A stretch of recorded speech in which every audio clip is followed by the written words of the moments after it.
Salut la grande famille, c'est encore moi Rossi Bejo. Si tu es nouveau, tu es nouvelle sur ma vidéo, faut t'abonner sur ma chaîne YouTube, ma page Facebook, Instagram. N'oublie pas de partager mes vidéos et aussi liker. Bref, la famille, j'aimerais vous présenter une petite vidéo d'une mémé qui vit aux États-Unis, qui est en train de répondre à Hervé Djedje. Voici Hervé Djedje qui n'a aucun respect pour des femmes. Hervé Djedje qui s'impose et qui est en colère, qui manque de respect aux aînés et qui dit pourquoi des gens insultent la mère de Koudou Laurent Gbagbo et sachant que eux-mêmes ils ont oublié que eux-mêmes là, ses soeurs ou ses collègues cyberactivistes lui-même, ils ont insulté la mère de Papa Ado. Vous voyez, quand on vous dit il y a des gens, et c'est pas qui oublient beaucoup de choses dans leur tête. Hier, tu as fait quelque chose. Les traces sont là. Et aujourd'hui, tu dis non que Laurent Gbagbo, parce que toi, ils t'ont donné un poste au PPACI. Donc, ce poste-là, toi, à cause de ce poste qu'ils t'ont donné là, donc, une personne n'a plus le droit de parler à Papa Koudou Laurent Gbagbo, de s'adresser à Papa Koudou Laurent Gbagbo. Non, mon frère. Il faut quitter dans cette idéologie-là. Il faut quitter dans cette manipulation-là. Voici quelqu'un, 2 jours là, lui avec la mémé, il y a clash. Ou il insulte la mémé, ou la mémé aussi lui répond. Mais on ne peut pas rester là. Et non, moi je ne peux pas accepter qu'un homme insulte une femme. Oui, c'est un truc qu'il déteste. Même si Hervé Djedje, tu es en colère contre la mémé, qui est en train de vraiment insulter, ou soit en train de dire sur la mère de Laurent Gbagbo, toi l'homme, tu ne dois même pas répondre à cette mémé-là. Tu allais dire à l'aise athées, il y a des gens, il y a des femmes dans votre parti là qui pouvaient venir répondre à cette mémé. Mais toi l'homme, toi tu te lèves et tu viens répondre. Mon frère, c'est que toi-même où tu es, tu n'as plus de dignité, tu n'as plus de fierté. C'est comme un homme qui bat sa femme. C'est-à-dire sa fierté n'est plus là. C'est si ta femme, toi tu as les muscles, tu sais on sait que tu es garçon, non. Si tu veux montrer que devant ta femme que tu es garçon, là, mon frère, va, tes frères sont là. Ceux qui clashent, il y a des gens qui insultent Laurent Gbagbo encore. Mais c'est si cette mémé-là, toi, tu as trouvé, c'est pas, vous prenez votre règlement de compte pour mettre ça dans la politique. Enlevez ça dans vos têtes. Oui, vous prenez votre règlement de compte privé. Vous venez exposer ça sur les réseaux sociaux. Pour passer, pour dire non que oui, à cause de Laurent Gbagbo, l'autre va dire à cause d'Alassane, l'autre va dire à cause de Bédi, l'autre va dire à cause de tel parti, à Finguessan, etc. Mais quand même, soyons sérieux là. La famille, j'aimerais vous présenter une petite vidéo de la mémé qui est en train de répondre à Hervé Djedje et qui est en train de cadrer Hervé Djedje. Écoutez très bien et après je vais rentrer dans le but du sujet. Voici sa vidéo.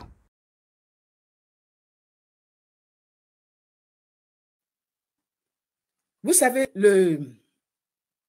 l'acteur, comment on appelle, nigérien, le beau garçon qui s'est marié il n'y a pas longtemps, là. Voilà. Il avait fait un post. Je l'ai partagé, je l'ai mis quelque part, mais je ne le retrouve plus. Il a dit comme ça, je vais résumer. Il dit, si tu fais mal, on t'accuse. Tu fais bien, on t'accuse.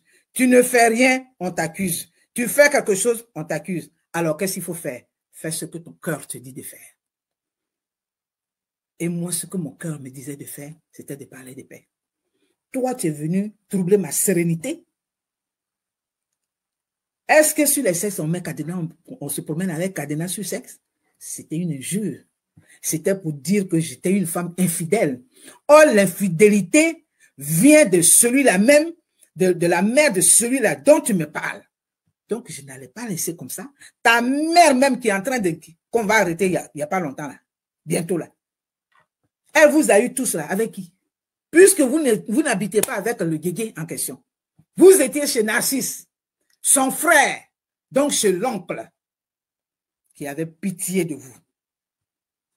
Alors, ne dis pas que, oui, et puis, elle parle de la maman de... Si vous l'exposez, c'est vous qui exposez la vie de Laurent Gbagbo.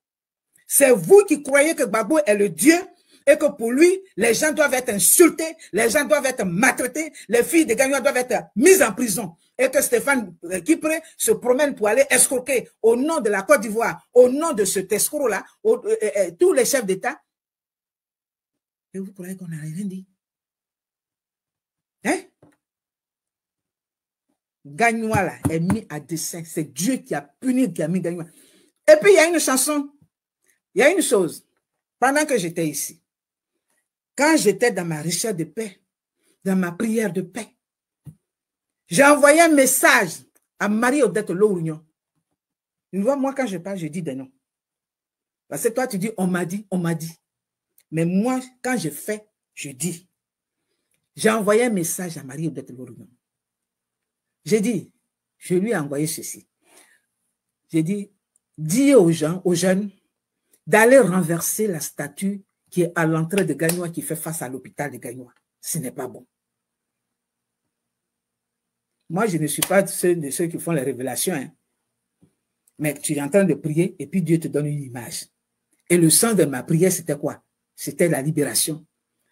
Et cette statue-là qui est érigée là-bas, c'est un homme qui est comme ça, les mains derrière le dos. Comme sans inspiration, il a mis des statues, des gens enchaînés partout. Mais ce sont des symboles, ces symboles-là qui appellent, qui attirent la réalité. Donc, je lui ai envoyé ce message pour dire, il faut renverser cette statue-là. C'est pas bon. Ça parle de quelqu'un en prison. C'est comme si Gagnoua est attaché. Gagnoua est... En tout cas, l'autorité Gagnoua... Babou est en prison. Évidemment, elle n'a pas répondu. Parce que pour eux, ils font toujours les meilleures choses. Il y a une chanson que les chanteurs là chantaient. Peut-être ceux qui sont de ma génération de 80 ans là, puisque au de 70 ans. Peuple de paix, samedi prochain, j'aurai 71 ans. Donc venez, on va célébrer ça. Il y a une chanson qui dit, elle a chanté en bêtise. Allez, Gagnoua, Gagnoua. C'est des chanteurs qui... C'est-à-dire, c'est un refrain. Il parle jusqu'à... Mais j'ai toujours... Et cette chanson était devenue dans mon esprit. Était venue dans mon esprit. Et c'est ça qui m'a poussé à appeler, à envoyer ce message à Marie-Odette Lourounion pour dire renverser cette statue-là. Prier, puis renverser. Gagnoua, ça veut dire, les chansonniers la disaient que Gagnoua ne sera jamais développé, Gagnoua ne sera jamais quelque chose en substance. C'est profond. C'est profond. Comme moi, je viens au pouvoir, j'ai les moyens, et puis je vais négliger mon village. Je vais négliger mon village. Mais tous les vagabonds même de mon village, là, les vagabonds comme toi, là, tous ils vont devenir affranchis. C'est de ça qu'il s'agit. Donc, Gbagbo Laurent, là, ce n'est pas un digne fils de la Côte d'Ivoire, de Gagnoua. Gagnoua, on dit Gagnoua ne sera jamais quelque chose. Et il a prouvé. Toi, tu insultes la maman du président Laurent Gbagbo. Je ne sais même pas pourquoi je ressors le même mot que tu as dit là. Toi, tu insultes la maman du président Laurent Gbagbo, qui est décédée. Gado Marguerite, notre mémé. Peuple de paix. Donc, quand on insulte, parce que moi, on m'insulte, et là, tu parles de ma mère qui ne vit plus non plus. Alors, celle-là, on ne peut pas l'insulter aussi. Mais c'est pour vous qu'elle a de l'importance. Je viens de le dire. Je viens de dire ce qu'elle est. Tant que vous n'allez pas comprendre que la politique, ce sont des arguments. Gbagbo Laurent a échoué. Gbagbo était en prison. Tout le monde entier s'est mobilisé, marché. Il est sorti. On a dit, Gbagbo vient, il va s'inscrire dans la paix. Gbagbo vient, il crée un parti, il ne rassemble pas, il ne réconcilie pas sa maison. Il n'est pas digne. Si tu n'es pas capable de réconcilier ton petit peuple de maison de politiciens là, si tu n'es pas capable de réconcilier, mais tu peux plus être quelque part. Encore dans d'autres conditions calamiteuses. Il n'y a plus de calamité là-bas. Il n'y a plus. OK. Toi, tu parles de, comment on appelle, d'infidélité. Alors, je vais te dire, ton Gbagbo là, tu sais pourquoi François Hollande l'appelait, disait de lui qu'il était infréquentable? François Hollande était le compagnon de, comment il s'appelle, comment il s'appelle? Oh, sa femme là. Je vais aller dans mes notes. Je vais aller dans mes notes. Yeah. C'est pour ça qu'on nous a mis à l'école. Ségolène Royal. François Hollande a été le compagnon jusqu'à 4 enfants de Ségolène Royal. Ségolène Royal ne s'est jamais prétendue être l'épouse de François Hollande. Quand vous allez dans Google, même dans leur machin, c'était son compagnon. Et c'est ce que j'avais décrit quand on a dit que Gbagbo était allé chez sa nouvelle seconde femme. J'ai dit non, c'est sa compagne, sa seconde vie. Pour nous qui savons au moins réfléchir. Donc, Ségolène Royal, elle a été candidate face à Nicolas Sarkozy. OK? Et c'est la seule femme qui allait au 2e tour. Mais avant les élections, puisque étant membre des socialistes, Gbagbo, aujourd'hui, il est socialiste. D'abord, il est communiste, il était communiste. Après, c'est socialiste. Après, c'est sociodémocrate, c'est-à-dire, il balance selon son gré. Donc, Ségolène Royal est venue en Côte d'Ivoire pour rencontrer, pour demander à son camarade socialiste de l'aider. Comme il a pris notre argent, 3 millions de dollars qu'il a mis dans les mains de Jacques Chirac pour sa campagne. Donc, Ségolène a dit, bon, je vais aller le voir, puisqu'on est des camarades. Et vous savez quoi? Comme toujours, la braquette était ouverte. Il voulait coucher avec la femme. Il a dit, quoi? Quoi? Dans la vie, là, comme tu dis, il y a des gens qui savent. Il y a les sachants. C'est des gros dossiers comme ça que les gens savent. Il voulait coucher avec. Elle a dit, pas question. Et elle est allée reporter ça à son mari, à son compagnon, le père de ses 4 enfants. Quand François Hollande dit, Gbagbo est infréquentable, est-ce que vous avez entendu cela en refrain quelque part? C'est lui seul qui dit ça. Voici le sens de infréquentable. Voilà ça. Il voulait griller la femme là. Elle a refusé. Il y a une journaliste noire américaine qui est partie d'ici pour aller faire. Il voulait aussi. Elle a refusé. Sauf certains qui ont poussé les 16 et puis bon, ils faisaient ce qu'ils voulaient. Gbagbo n'est pas un modèle. Moralité, 0. Parole, 0. Politique, 0. Échec partout. Donc, si tu m'insultes là, celui pour qui tu m'insultes, dont je sais ce que je sais, j'en parle. On insulte. Tu comprends? Dédé, vagabond, affranchi, lavé, nettoyé par Maïliba, assassiné parce qu'elle en savait beaucoup de choses. C'est de ça qu'il s'agit. Vous croyez que c'est pour... Et puis, Nadi Bamper sait ce qu'elle fait, elle sait ce qu'elle fait. Quand vous dites, oui, elle a mis... Mais elle est là, elle est là. Maintenant même là, il faut bien t'occuper de lui là-bas. Il faut bien t'occuper de lui comme ça. Il n'a qu'à aller là-bas. Et puis quand ça va finir, là, elle va partir, elle va prendre le large. Qu'est-ce qu'elle va faire avec un vieux fatigué comme ça? Qu'est-ce qu'elle va faire avec lui? Hein? Maman a dit, quand tu as fini ta mission là, allez, béou. Bref, la famille, vous-même, vous avez écouté ce que la mémé a dit. Et vous avez écouté aussi ce qu'Hervé Djigui a dit dans sa vidéo. Pourquoi la mémé est venue parler de Laurent Gbagbo? Pourquoi la mémé est venue parler de la mère de Laurent Gbagbo? Mais attends, ceux même aujourd'hui, les Hervé Djigui qui proclament et qui sont en colère pour dire pourquoi la mémé est venue parler de la mère de Laurent Gbagbo. Mais attends, vous avez oublié hier. C'est pas vous hier, vous avez insulté Papa Ado jusqu'à vous avez rentré dans ses parties intimes. Et vous avez, vous les opposants, vous les cyberactivistes opposants, vous avez encouragé vos frères, vos petits frères qui est, chose, comment dirais-je, Peter 007, à tenir des propos. Et vous l'avez encouragé. Aujourd'hui, c'est toi qui refuses qu'aujourd'hui, on insulte ou on dit des vérités à coup de Laurent Gbagbo. Ça te fait mal. Ah bon?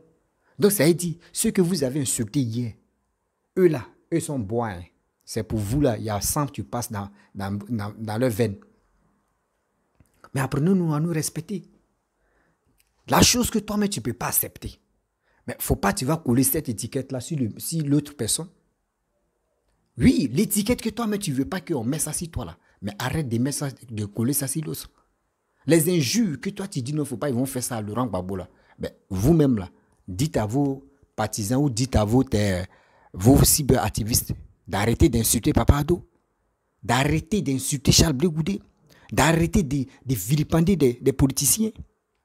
À cause de vous maintenant, ceux que vous suivez là n'ont plus de valeur. Aujourd'hui, lui qui s'élève ici, il dit ses vérités à Laurent Gbagbo. Mais est-ce qu'avant, on peut le faire? Non. Mais c'est vous avez engagé la balle. C'est vous avez engagé la balle. Parce que le temps que vous avez pris, vous avez insulté. Et vous continuez d'insulter Papa Ado là. Et vous voulez vraiment déstabiliser la Côte d'Ivoire pour que la Côte d'Ivoire soit dans le chaos encore. Aujourd'hui, la Mémé parle. Et vous êtes là, vous vous acharnez sur elle. Pourquoi? Oui, toi comme ça, tu insultes la mère de Laurent Gbagbo. Oui, tu es ceci. Mais après ça, tu insultes aussi la Mémé. Tu insultes sa mère. Mais je ne sais pas pourquoi. Vos matières grises, c'est pas pourquoi. Ça là, moi, je pense que la Côte d'Ivoire, surtout nous, surtout la plupart des cyberactivistes qui sont sur les réseaux sociaux, ne parlent pas justement de la paix, ne parlent pas de la politique. Eux font que les règlements de compte sont. Les gars sont là pour les règlements de compte. Sinon, les gars ne sont pas là pour la politique. Si quelqu'un était là pour la politique, il n'allait pas agir comme ça. Attendez, il y a du milieu de lumière là, ça me fatigue les yeux. Non, ça c'est trop, ça me rend rouge. Ah putain de merde. Merde, c'est quoi ça? Ah, ça me fatigue, ok. Vous voyez? Donc quand c'est comme cela, ça donne mot de tête à l'homme. Vous êtes là, oui, on entend, on dit, arrivé, Guigui est sorti. Hein. On entend là-bas, il est en train de clasher. Vous pensez que ces clashs-là, ces clashs-là, vous allez rester jusqu'en 2025? Ces clashs-là, vous allez rester jusqu'en 2025? Où des gens essayent de se développer, de développer les pays. Les gens essayent de montrer des réalisations qui se passent en Côte d'Ivoire. Vous êtes là en train de polluer l'air seulement. Mais avec ça, là, vous pensez que l'Ivoirien maintenant, c'est plus l'Ivoirien d'avant, hein, où on dit, oui, tu es en train de manger, il faut arrêter de manger, oui, il faut venir dans les rues, faire ceci. Non. Regardez l'arrivée de choses, comment dirais-je, Charles Blé Goudé. Vous avez planifié un truc là-bas pour dire non que oui, la cherté de la vie. Et vous avez parlé, non, la vie est chère, donc les jeunes doivent s'élever, tout le monde doit s'élever. Or, en principe, nous les Ivoiriens, nous, on avait déjà compris que c'est l'arrivée de Charles Blé Goudé que vous voulez empêcher. Que c'est l'arrivée de Charles Blé Goudé qui vous faisait mal. Et dans ça, nous aussi, on a parlé, on a fait de communication. Il ne faudrait pas qu'un jeune même soit dans les rues. Mais les gars nous ont écoutés. Qui a gagné? C'est nous, on a gagné. Ce n'est pas fait dire non que oui, ils sont... Non. Ils ont compris nos messages. Papa Koudou Laurent Gbagbo est venu. Laurent Gbagbo, quand on dit Laurent Gbagbo, on dit qu'il faut parler de la paix. Parle de temps. Est-ce que lui, il a créé parti? Est-ce qu'il parle de la paix? Quand tu lui demandes, il dit non, à l'ouest là-bas, là, si touche les ouest là, eux ils sont morts à cause de les forêts. Avec ça, l'Ivoirien attend des bêtises comme ça. L'Ivoirien attend des choses comme ça. Et puis vous voulez encore que l'Ivoirien n'a qu'à sortir. Et vous êtes là, en train d'insulter vos dévanciers, en train de vilipender vos dévanciers. Et vous êtes content. Et chez vous, quand on vous dit les vérités, vous fâchez. Non, vérité là, non, je ne veux pas. Ah, donc c'est pour les autres. Ça ne doit pas les faire mal. C'est pour vous là, ça doit vous faire mal. Apprenons-nous à nous respecter quand même. Apprenons-nous à nous respecter. Même si tu respectes, même si tu n'aimes pas Papa Ado, il faut le respecter. Si tu ne l'aimes pas là, quand même, il faut reconnaître qu'il travaille. C'est de ça qu'il s'agit. Vous êtes en Europe. Regardez ce que la Mimi a dit. Elle dit quand Laurent Gbagbo a créé parti là, c'est parti de division. Parti même qui ne peut pas réconcilier un Ivoirien. Imaginez-vous. C'est dans ça que vous êtes. C'est dans ça que vous êtes. Mais aujourd'hui, tu as eu l'heure que je ne me sens pas bien. Voilà. Je ne me sens pas bien. Mais je pense que demain, je vais me rattraper avec les autres vidéos. Mais j'étais obligé de sortir un peu là. Voilà. Parce que de parler un peu. Voilà. Mais je vais chercher encore. Je vais chercher des vraies preuves où je vais te bombarder. Parce que toi, tu dis, celui qui va clasher Papa Koudou Laurent Gbagbo, celui qui va parler de Laurent Gbagbo, toi, tu vas te lever, tu vas être contre la personne. Mais oh, hier, tu as fait des bêtises, tu as fait des déchets qui sont là. Vous faites les vidéos. Moi, aujourd'hui, tu vas me dire, bon, Rossi, tu as fait telle vidéo de telle personne. Moi, je connais en quel mois. Et puis, je me rappelle de telle vidéo. Tu commences à parler maintenant, je sais déjà ce que j'ai dit. Donc, pour me rattraper dans ça, pour m'attraper, pour dire tu as fait quelque chose, puis je connais ce que j'ai dit dans la vidéo. Mais vous, c'est pas ça. Aujourd'hui, vous allez dire ça là. Demain encore, on vous voit là-bas. Vous changez d'autres paroles encore. Vous parlez de autres choses. Vous parlez de telle personne. Mais quand c'est comme ça, comment on va vous prendre au sérieux? Oui. Comment vous voulez que les Ivoiriens se lèvent, se motivent avec vous pour vous dire que oui, on est avec vous de cœur? Non, on ne peut pas le faire. On ne peut pas le faire aujourd'hui, on ne peut pas le faire demain. Parce que quand vous-même, on vous écoute comme cela, là, on a la nausée. Oui, on a la nausée. L'Ivoirien est fatigué de cette histoire de xénophobie là. L'Ivoirien est fatigué de ça. L'Ivoirien est fatigué de ça. Vous voulez que Gbagbo n'a qu'à venir au pouvoir. Parce que quand Gbagbo vient au pouvoir, c'est fini. Non, non, non. Vous pensez que demain, vous voulez que Gbagbo n'a qu'à venir coûte au pouvoir là. Ah, donc celui qui est au pouvoir là, vous ne reconnaissez pas que c'est un président. Vous avez parlé pour dire non, que 2020 là, ce monsieur-là, il n'est pas président. Vous avez parlé matin, midi, soir. Lui là, il n'est pas président. Lui là, il ne serait pas président. Mais il est président. Nous, on reconnaît qu'il est président. Gbagbo, aujourd'hui, il reconnaît qu'il est président. C'est vous qui ne reconnaissez pas. Mais il faut être vraiment idiot pour réfléchir comme ça, pour raisonner comme ça. Il est temps de vous ressaisir.